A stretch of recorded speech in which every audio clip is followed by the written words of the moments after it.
Chers amis, mes très chers compatriotes, à travers cette petite vidéo, je souhaite répondre à deux questions qui nous ont été posées par nos compatriotes, par nos abonnés. Mais je voudrais avant toute chose remercier Bazo Landabiso, Oyo, Bazo s'abonner tous les jours. Vous êtes des centaines de personnes à nous suivre, à partager nos contenus, à nous envoyer des messages patriotiques.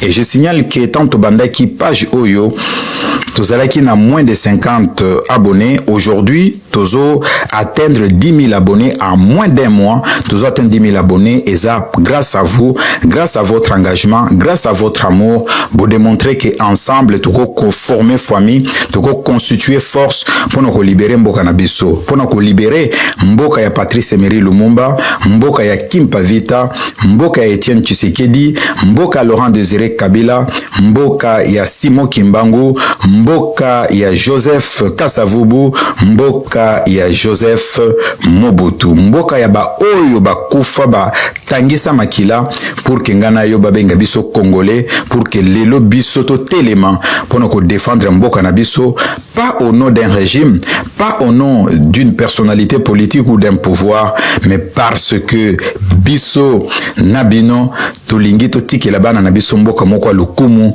mboka moko ya makasi, mboka moko mokili mobimba ekotosa. Alors, à travers cette petite vidéo, comme je l'ai dit tout à l'heure, toko répondre na mituna mi balé bandeko batuna kibiso ya liboso ezalai ki Platini Chimpumpu, est-ce que voie diplomatique et oui comme memele biso kimé na kati ya mboka na biso atuni alobi que il y a des résolutions aux Nations Unies, la pression internationale, les États-Unis, l'Europe, tout ça, et il a épinglé aussi accord militaire entre la République démocratique du Congo et la Fédération de Russie. Et deuxième motuna ezalai que président Nabiso, ndeko atuni biso le président Nabiso azana ba idée ya malamu, mais juste kaza mal entouré. Alors toko ramasser un peu rapidement, mais na osenga na bino ndenge bo komataka toujours ndebo pesa ka ba idée, bo zangi c'était na ba commentaire, bo pesa makanisi na bino parce que kusunga biso pour que tu élargir famille na biso. Et famille oyo to bandi na bino to zalaki d'abord na 50 abonnés, le to zana 10 000 et za na cadre ya mouvement na biso, mouvement na bino génération debout la révolution, parce que to lingi to changer makamuna kati mboka na biso, pas pour le pouvoir, pas pour les postes, mais pour na biso moko, parce que congolais soki lisangé zali batu bayaka toujours na ba idée ya ba poste, kokota ba union sacrée, kokota ba regroupement politique. Nous c'est pour notre pays, parce que to lingi to faire comprendre na Paul Kagame na ba ennemi misusu ya République démocratique du Congo que désormais bozo sa la face na génération moko debout, génération moko engagée, génération moko déterminée. Pour que toko mana niveau wana, il faut bolingo ezalantra biso, il faut s'engager 500 francs, 1000 francs. Ce qui structure na biso eza sérieuse, boyeba ke toko changer makambo ebele, boyeba ke no toko zala na force moko autonome o muntu akoki ko bouger te, parce que boyebi bino moko tango lusha bandaki kitoko, mais tellement que lusha bandaki ko dépendre na aide extérieure akomaki ko sala agenda ya batu oyo bazo pesa bango misolo na ba politicien mususu boyebi na otanga ba kombote bandaki ko soutenir bango na misolo ba komaki ko sala volonté ya batuana que ko sala volonté ya peuple congolais.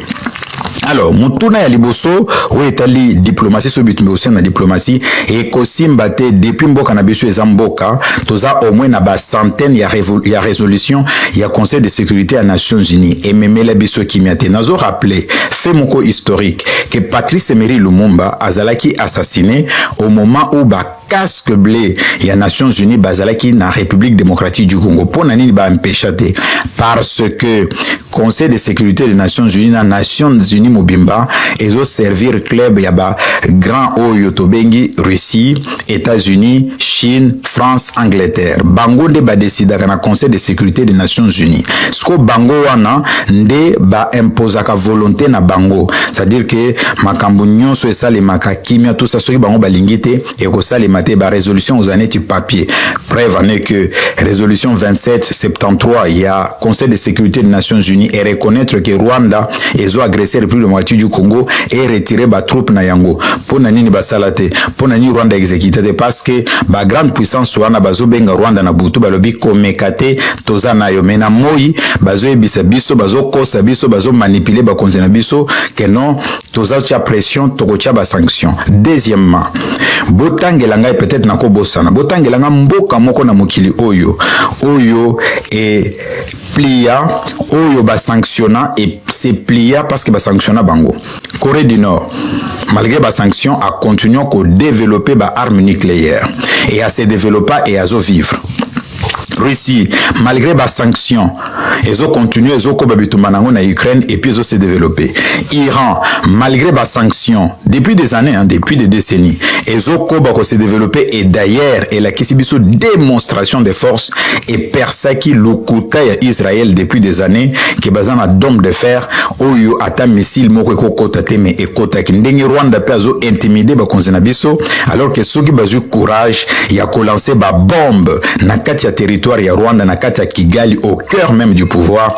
Je vous dis que c'est ces jours-là que nous allons déshabiller les Rwandais na mokili mobimbe puis mokili mobimbe comprendre que non, la République démocratique du Congo est sous oyo ya ba pacifiste te eza pays où eza siko engagé et déterminé pour nous mener bitumba et belé balobaka que non soki lelo to lancer bitumba na Rwanda ba allié nyonso Rwanda mais ekobima siko na poisa ndeto goyeba banani bazana biso mais banani bazana biso te mais soki biso toza engagé et déterminé il y a qu'à défendre mboka na biso.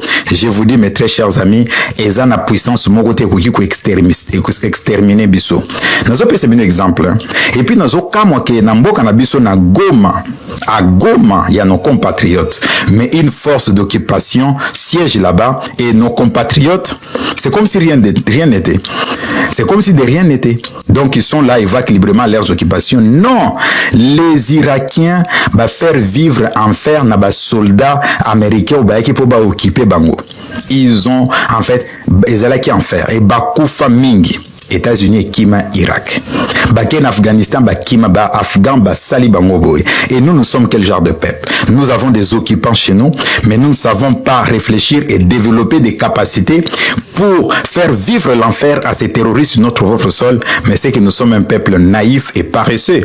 Makamboise belé toko solo là pour na ko sala babiloko pour na ko tia mal à l'aise ko piéger bango na. Dernièrement na Uvira M23 corrompre ba compatriotes parce que l'injustice sociale à la place ils ont mabiso et corrompre bango ba pesi bango misol ba komi ko poser ba bombe. Mais pourquoi ba responsable politique nabiso ba réfléchir ça bongo te?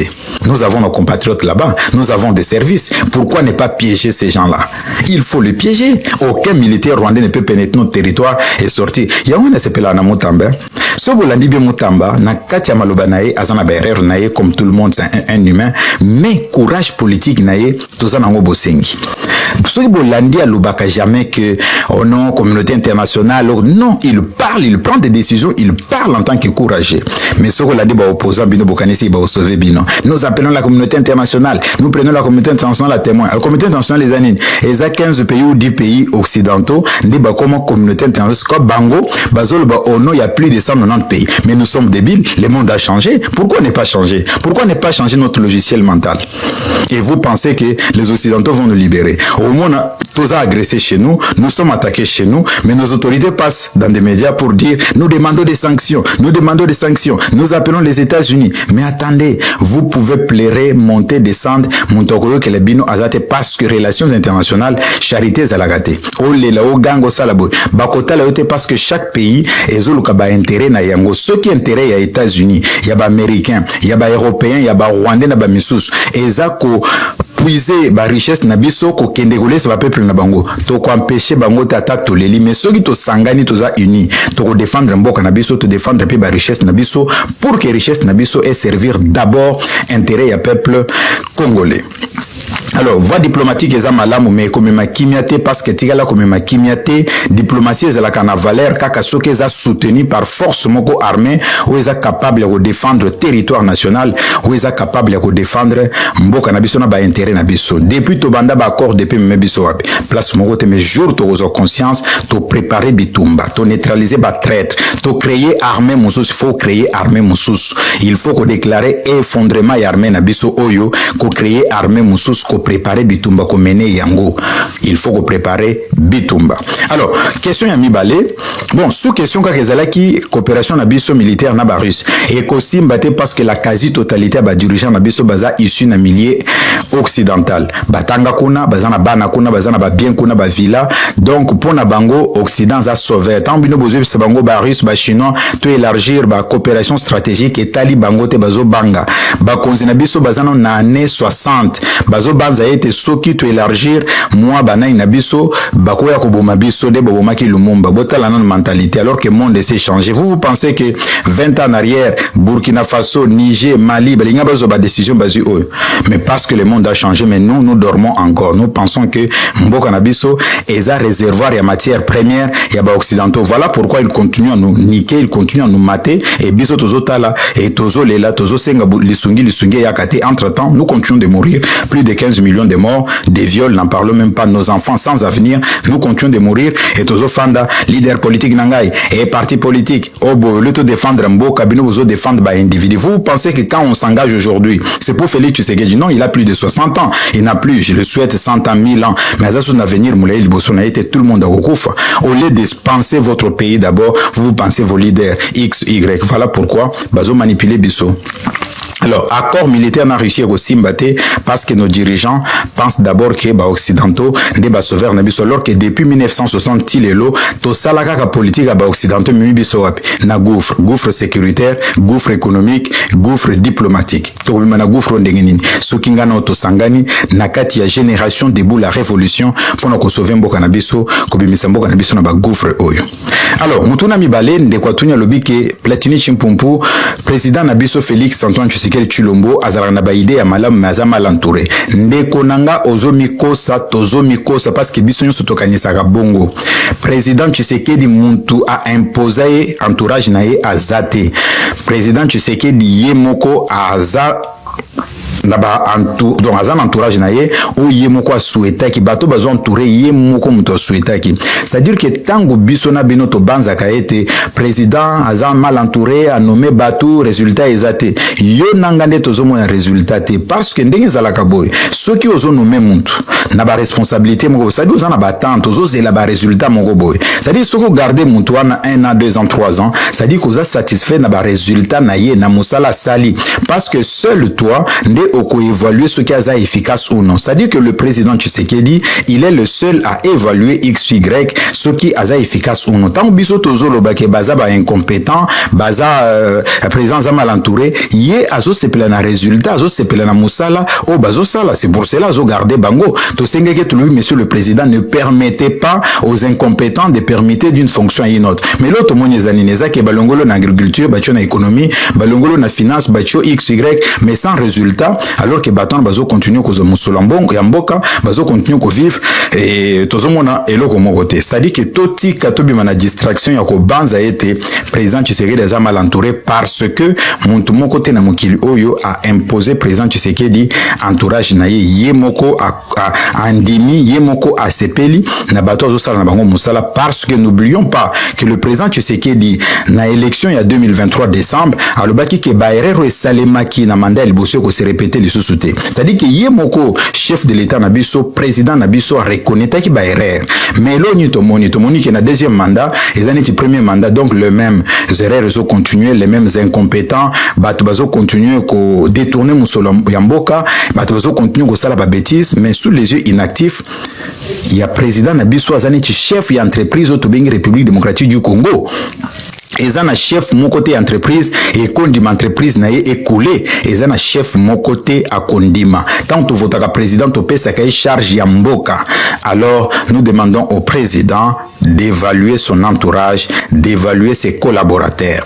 C'est lui et lui seul qui sera comptable devant le peuple congolais. Qu'à cela ne tienne, attention, président Nabiso na minute Oyo, Azana Bosengi a soutien Nabiso. Parce que agression rwandaise et Salemi, au moment où lui il est président, on ne peut pas se battre, nous, sans son appui. Lui aussi ne peut pas se battre sans notre apport. Na minute Oyo, tozana na Mongona Libanda, to bengana na Mongona Libanda, après nos problèmes internes, to régler on est balobaka, les linges sales se lavent en famille.